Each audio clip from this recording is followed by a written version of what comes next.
This work was done with my instructor, Chanoch Levi, a professor of Tel Aviv University, and with Eli Brosh, which he finished his PhD from Columbia University. So let's begin.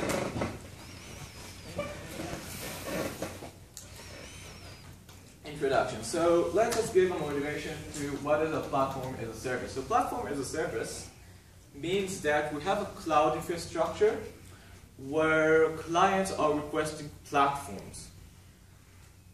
What does it mean, requesting platforms? They can request, for example, an OS, they can request Linux or Windows, they can request a platform that contains programming languages, they can even ask for some hardware, specification of some hardware, and usually in some PaaS, cloud infrastructure. So, these are platforms that can be sold as a platform as a service cloud.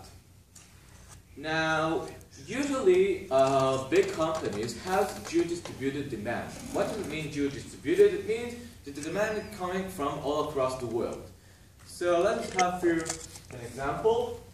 We have here two regions, Israel and United States, and we have demand from both regions. So these users want to have some OS there, some platform there, and usually we have a really large collection of platform configurations that we have. I think Google Apps have some about hundreds of different platforms.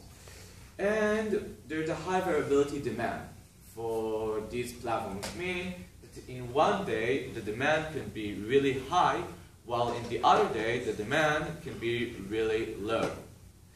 So, we have these clients that are requesting these OS, and usually this structure of this data center is a multi-region data center structure, as we have seen here. Now, I'll now donate these as the request type. For example, this is a request requesting for a Linux OS, and these are the service inside these data centers. So, inside this data center, we have three types of service cost of granting the user. We can grant it into the region, which is intra-region. So, for example, this client is granted inside the first data center, as we can see here. It can be granted, its request can be granted from an inter-region. So, for example, this Israeli user is granted by an USA platform, as we can see from here. And there could be unsatisfied requests. So these are our three types of service costs that we have. And of course, when the request is unsatisfied, it's violate the SLA, it's having a really high cost for the company. So our system contains demand and some content servers inside these data centers. And our objective is to reduce the cost as possible by allocating some platforms into these identical servers. So our problem is which platforms we should place and where we should place them. Now, in this work, I'll present to you new results. First, we generalize our cost model to a more practical general cost model which is tailored for cloud computing compared to our previous results, while our previous result tailored for a more basic cost model that we have used. We'll describe the capacity planning problem, which is how large should a data center should be. And finally, we will talk about the dynamic placement problem, which is how to allocate resources dynamically by an online fashion. So these are our topics today. So first, I'll show to you the basic modeling which we have done our previous results, which we published in Infocom 2013. So let's begin. So for the sake of presentation, I will denote platforms as movies. So blue movie represents blue platform, red movie will represent red platform. So we'll begin with the following notation. We'll denote SJ as region J storage. So for example, in Israel we can have set up to 4 platforms, and in the USA we can set up to 2 platforms. We also have a stochastic demand distribution, which is denoted as Nij, which is a random variable, which means the number of requests at region J of resource type I. So for example, here are the requests for blue movies inside Israel, which are denoted as N11. Here you can see the request for blue movies in the United States, which is denoted as N12, and N21 donates the number of red movies inside Israel, and so on. So this stochastic demand is assumed to be a general demand, which is CDF is given to us as an input, but it can be arbitrarily, which means that it can have a high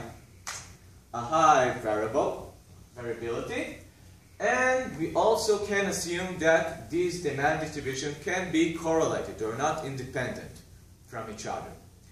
So this is a really strong assumption that we assumed in our model, which means that the demand is almost a general arbitrary demand. Also, we have this sheet of a service cost which we talked about, satisfying a request locally, satisfying a request by a server in a remote region, and unsatisfying the request. So, we'll define an allocation as placing resources inside a region.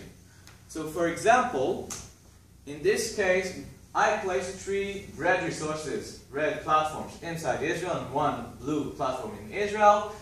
In the US, I've placed 1 red resource and 1 blue resource. And we'll define the cost of an allocation simply as the expected cost of the optimal assignment over all demand realization. So what does it mean, demand realization? Demand realization is when we flip some coins and know the actual demand that we have. If we know the actual demand, we can have an optimal matching between the demand and the local storage. So let us show by example what does it mean. So for example, we have flipped some coins and we know the actual demand that we have here. Okay, so in this case, in the United States, we have 2 clients requesting for red movies and 2 blue clients requesting for blue movies. Then, now we can do an optimal matching inside this realization. So, one can see that the cost of this matching is 4 times C log because we have 4 requests that are granted locally. As you can see here, 1 request that is granted remotely, which is this red request from the United States. This is granted by a server in Israel, and 1 blue request that is unsatisfied. So this is defined as a cost of an allocation of the optimal matching over a specific demand realization. When we give the service cost is defined over all the demand realizations that are taken. So we're choosing all demand realization, and then we are choosing what is the optimal matching and computing it. So this is defined as the cost of an allocation. Now let's talk about the full modeling, which are our new results. So first, in our previous modeling, we have assumed that the service cost is identical across resource types. In this modeling, we assume that we have different service costs per resource type, which means that, which we will show further on, which practically means that we have premium and regular virtual machines. The premium must have are more expensive, have more expensive service costs than regular virtual machines, and it depends on what kind of resource type that we are using. Also, resources can be shared by more than one user. So in our previous model, we assumed that we have a one-to-one matching between resources and the demand. here we assume that resources can be shared by more than one user, which is of course what happens in cloud computing, and it depends on the resource type and the platform that we are using inside these resources. Another main difference that we include in our model are maintenance costs, such as rental costs and energy costs, software license costs and area-specific costs, which we assume this is a general semi-separable concavity function. More details can be seen after the presentation if time permits. It's a little bit complex to explain how we build this maintenance cost function. So first, let's show by example what does it mean a service cost and resource capacity constraint. What are the new adaptations for our model? So first, we assume that we have different service costs per resource type. So this means, in other words, that this blue movie, which is satisfying locally, and this red request, this is satisfying locally, can be different from each other. While in the previous model, we assumed that they are the same. So C2 lock and C1 lock are now not the same. In our model, we can assume that are arbitrary and different. Also, we assume that we have distance resource capacity per resource type, which means the type I resource can serve at most BI users. So in this example, we can see that the blue platform can serve up to 2 users, and the red platform can serve up to 1 user in this example. So we assume that for every resource type we have a different resource capacity. So these are a generality of our cost modeling, which is more tailored for cloud computing by these assumptions. Now let us first talk about our previous problem, which we have done in Infocom 2013. And this is the problem as follows. So we have here the local storage and the capacity demand. And our input are the storage number, the demand CDFs, as we can see, and the service cost. And our output is to find simply the allocation that minimizes the cost. So what are the challenges that we have here in this problem? So this is a combinatorial problem. As we can see, determining how many platforms we have inside these allocation, okay, which is an exponential number of allocations that we have here.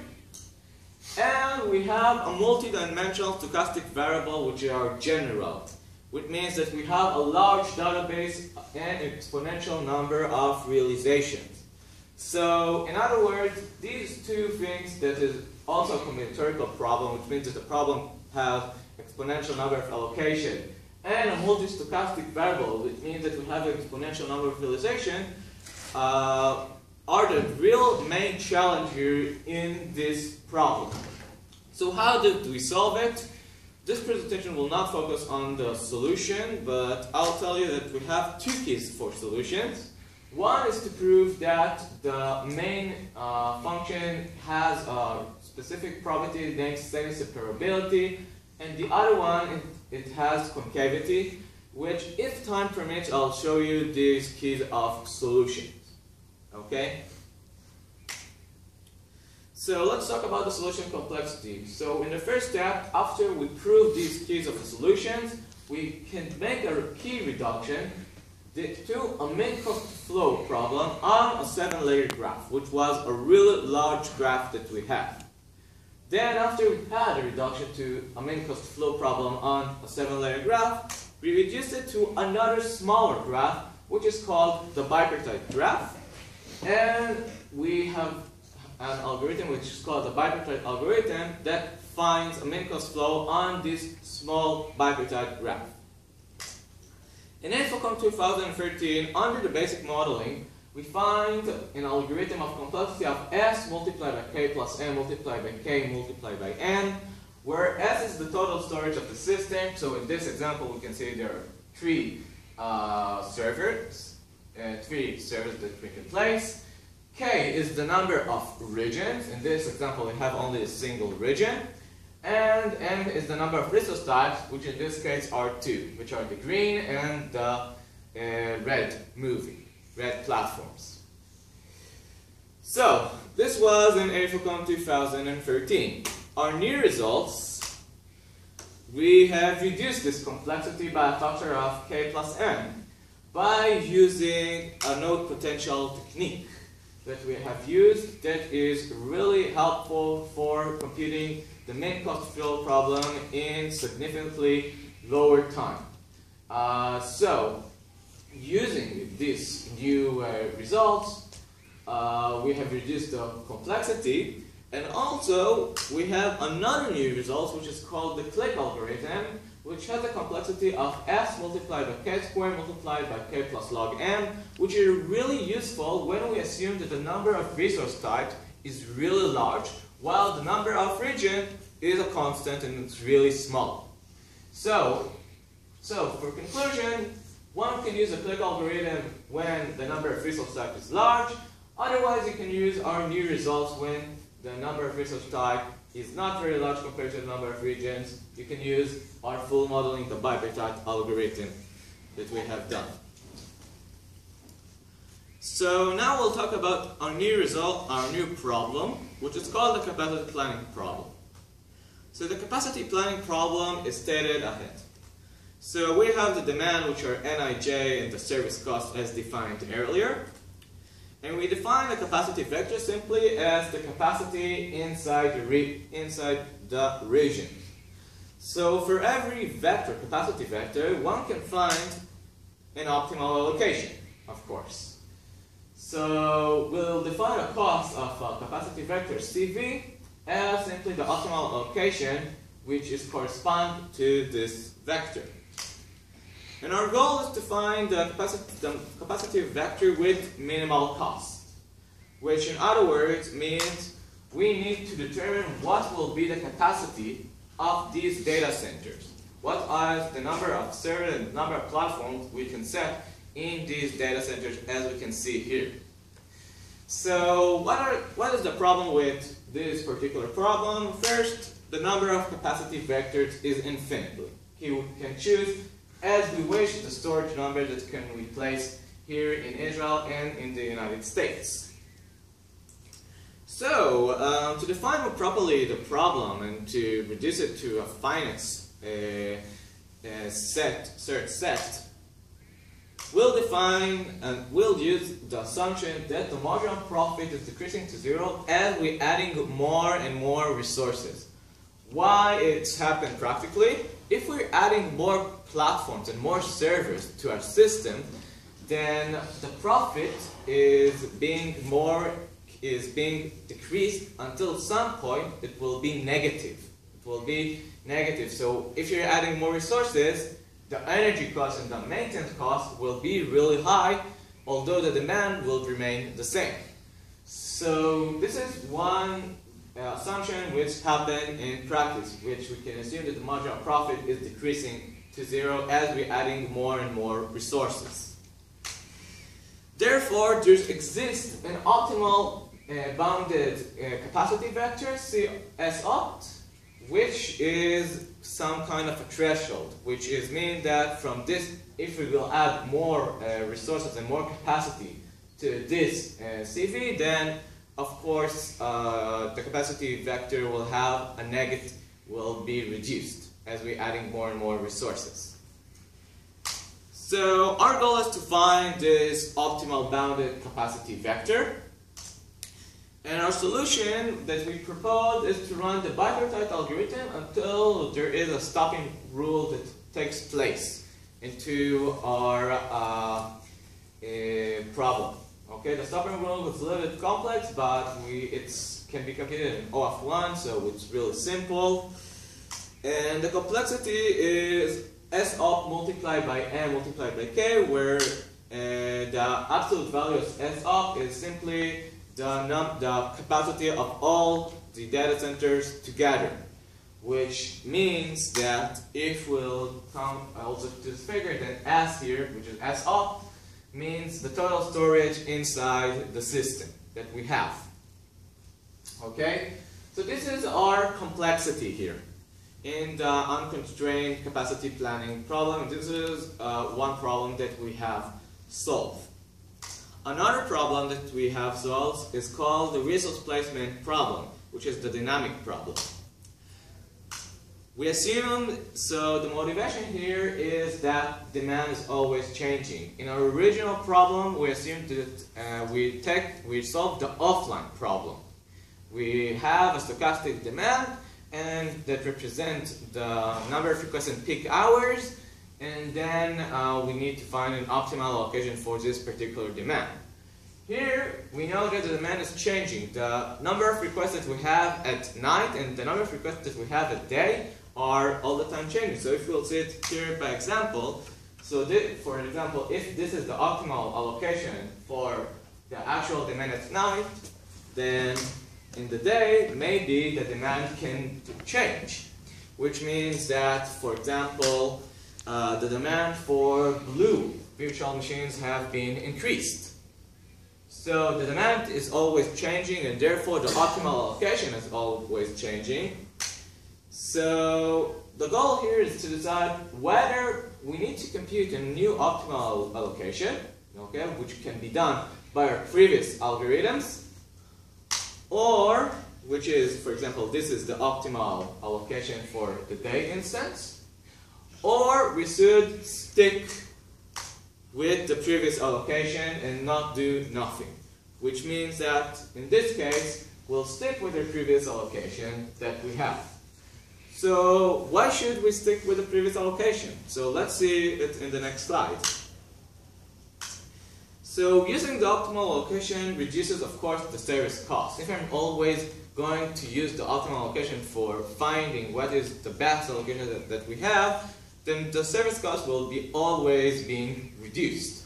However, we have here two problems. One, the complexity. We need to compute a new optimal allocation. So this is problem number one.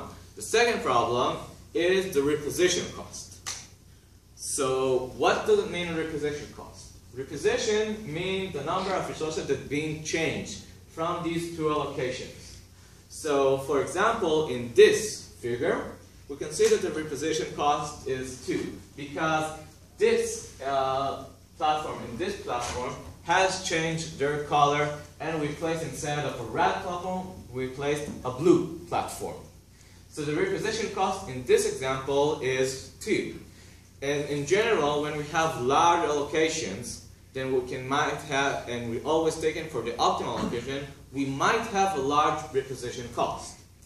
Now, if time permits, we have proved that even if we'll make a small change in the demand with a small margin, an absolute small margin, then sticking with the optimal allocation can lead to a large reposition cost, which means that sticking all the time with the optimal allocation can have, even for small time slots, really can have a large reposition cost. So this is one reason why sticking all the time with the optimal allocation is not good. So our question is, do we have a trade-off? Because if we all the time stick with the previous allocation, then it will not be optimal. The allocation won't be optimal. However, if you all the time stick with the optimal allocation, then we might have a larger reposition cost. So what is the trade-off between these two trends? So in order to define it, we'll define what is the L1 distance between two distributions. So let n and n prime be two distributions. We'll define the L1 distance simply as a subtractive between the absolute value of the subtractive between these CMF. As defined here, we are summing x from 1 to n, the probability that n is less than x, minus the probability that n prime is less than x. What does it mean practically? What does it mean in figures? So, for example, this is our probability for n, and this is our probability for n prime. The subtract between these two is simply the sum of all blocks that are not in purple that we have here. So this is the red plus the blue plus the red is equal to the distance between these two. Okay, so in general, the distance is 0 when the two probabilities are, of course, identical. So this is a map. One can prove that this is a metric distance that we have. So we'll define the following distances. First, let Nij and Nij prime be day and night distributions.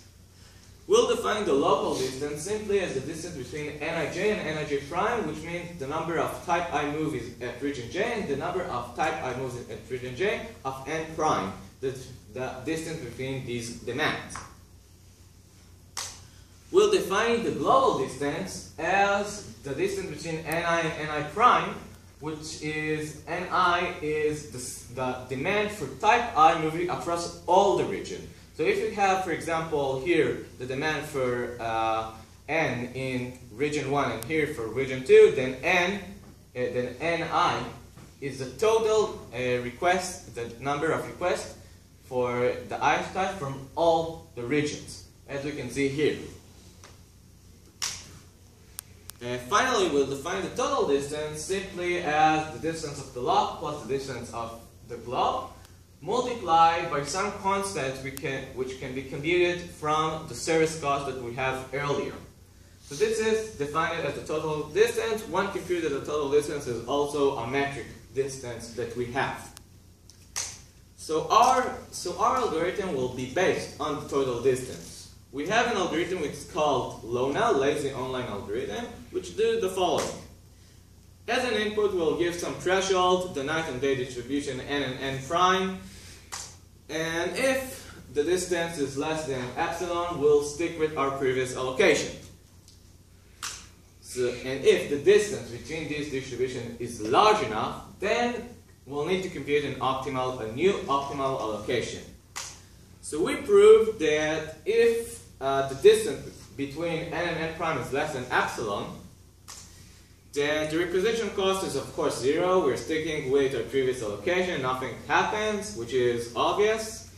But something that's not so obvious, that the service cost deviation, which means the deviation between the current allocation and the optimal allocation, is less than epsilon. So this is our major result from this LONA algorithm.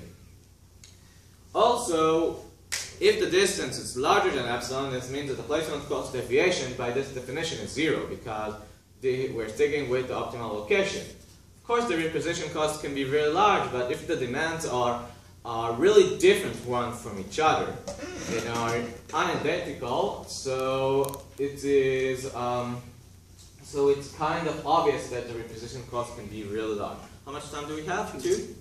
Okay, so we'll talk briefly about related works that we have compared our results to.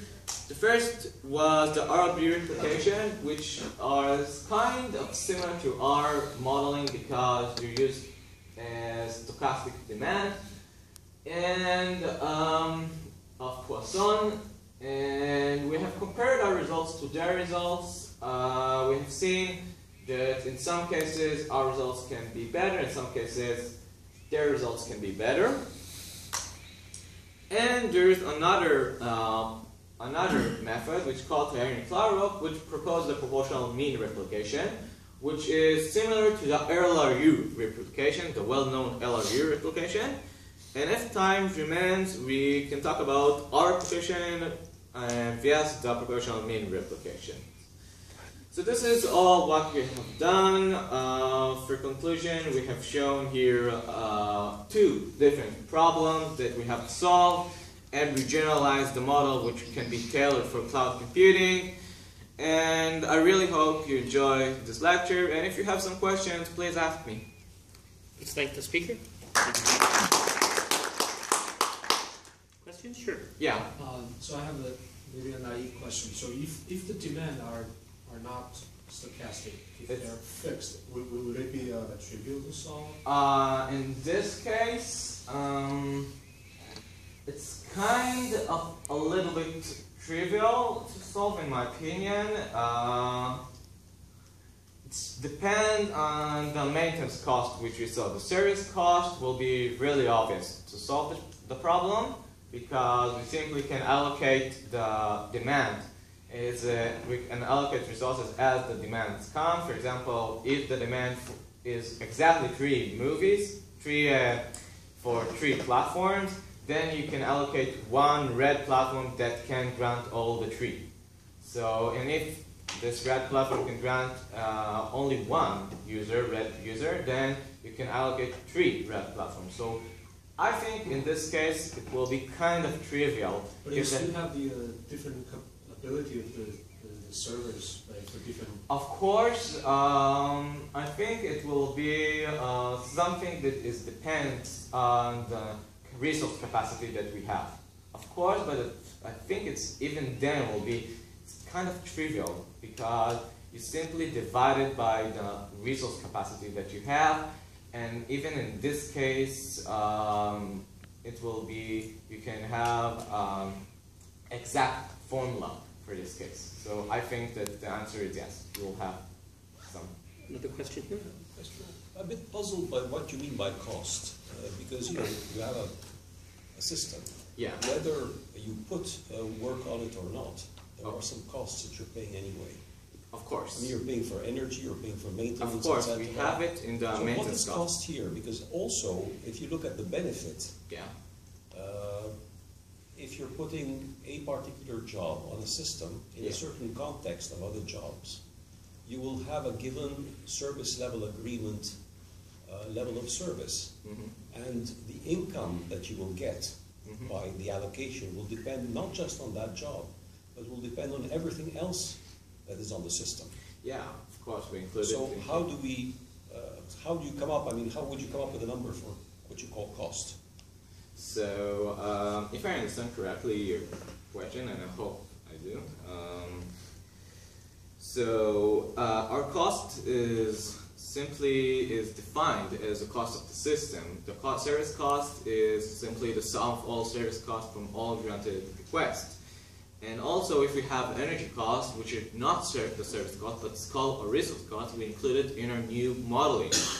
And I haven't shown it yet in the presentation, but we do solve the general problem when we have energy costs and maintenance costs, which are depending on the number of server and the allocation itself, when we assume that the service cost satisfying 2 properties: semi-separability and I'm just asking, suppose that you have a machine. Okay. These machines are sitting there. How do you come up with a number which you call cost? How do you come He's asking how you get the numbers. It's they've included in your model, but I know that your model has costs. Right. So where do you get them from? Okay, so I have it here. So I have it here. No practical questions. So I have it here. First, we're transforming the cost model into a revenue model. Okay. Then, after computing the revenue model, what we're doing, we're computing the matching, the optimal matching, as shown here, how to compute it. And then we receive this following formula that we have for computing the revenue. In our full modeling, we also include the maintenance cost. Here's only under the basic modeling. It's